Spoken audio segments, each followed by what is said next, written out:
বিসমিল্লাহির রহমানির রহিম। আসসালামু আলাইকুম। আদিল এগ্রোওয়ান চ্যানেল থেকে আমি বরাবরের মতো মোহাম্মদ আমিনুল ইসলাম চলে আসলাম। গ্রামীণ কিছু জিনিস দেখাবো আজকে। আমাদের এই কিছু গ্রামীণ গাজীপুর কাপাসিয়া শীতলক্ষ্যা নদীর পাড়ে আমাদের যে জায়গাগুলা, গাছ, নদী নালা, ক্ষেতগুলা কিছু আপনাদেরকে দেখাবো। সবুজে ভরপুর আমাদের এই গাজীপুর, অসাধারণ সুন্দর আমাদের ভরা গাজীপুর। দেখতেছেন যে ক্ষেতটা বৃষ্টির পানিতে ভরে আছে। রাত্রে প্রচুর পরিমাণ বৃষ্টি পড়ছে, সেই বৃষ্টির কারণে সব ধানের জমিগুলা পানিতে।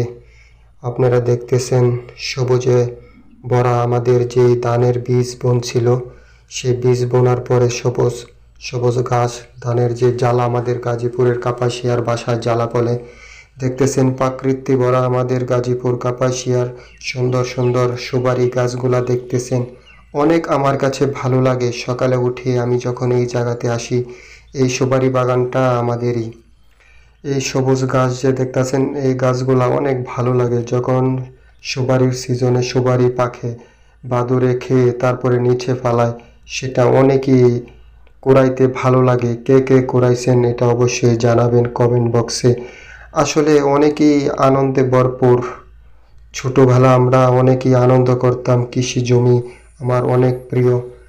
এই জ্বালাগুলা কত সবুজ। আমরা যখন খেতে খামারে কাজ করি, আমরা সবাই চিনি, যারা কৃষি কাজ করি তারা চিনি।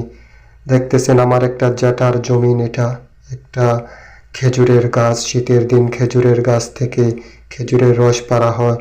এদিকে দেখতেছেন কলা গাছ আছে, আম গাছ আছে, ফল ফলাদির গাছ আছে। আমাদের জ্যাঠাদেরও, তাদেরও সুপারি গাছ অল্প আছে, কিন্তু আমাদের এলাকার সব থেকে বেশি সুপারি গাছ আমাদেরই আছে, আমার দাদা লাগিয়েছে। আসলে সুপারি গাছ ভালো একটা আনন্দ। যে সময় সুপারি পাকে বাজারে নিয়ে বেচলে ভালো একটা অর্থ।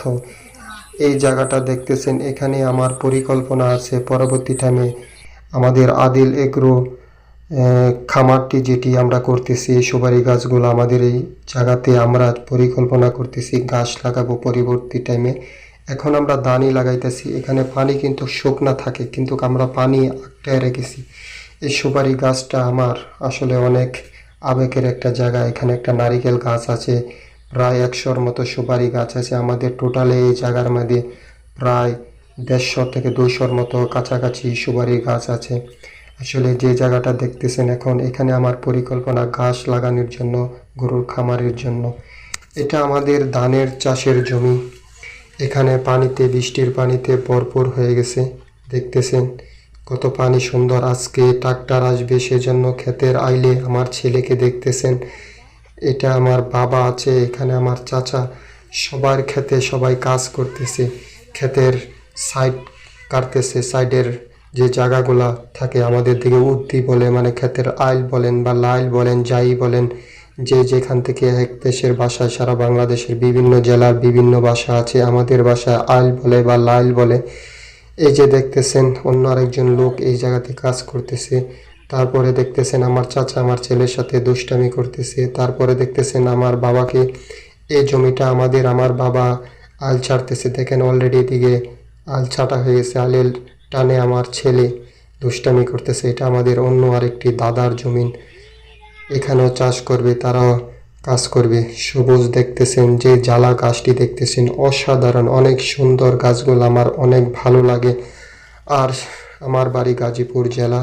আমি Adil agro one YouTube channel এবং ফেসবুকে ভিডিওগুলো আপলোড করি। আপনাদের যদি ভালো লাগে অবশ্যই কমেন্ট বক্সে কমেন্ট করে জানাবেন। কৃষি কার কার ভালো লাগে সবাই জানাবেন। আমি মোহাম্মদ আমিনুল ইসলাম, গাজীপুর আমার বাড়ি, গাজীপুর কাপাসিয়া। সবাই ভালো থাকেন, সুস্থ থাকেন। আজ এই পর্যন্তই। Adil agro one YouTube channel, ফেসবুকের সাথেই থাকেন। সবাই ভালো থাকেন, সুস্থ থাকেন। আল্লাহ হাফেজ।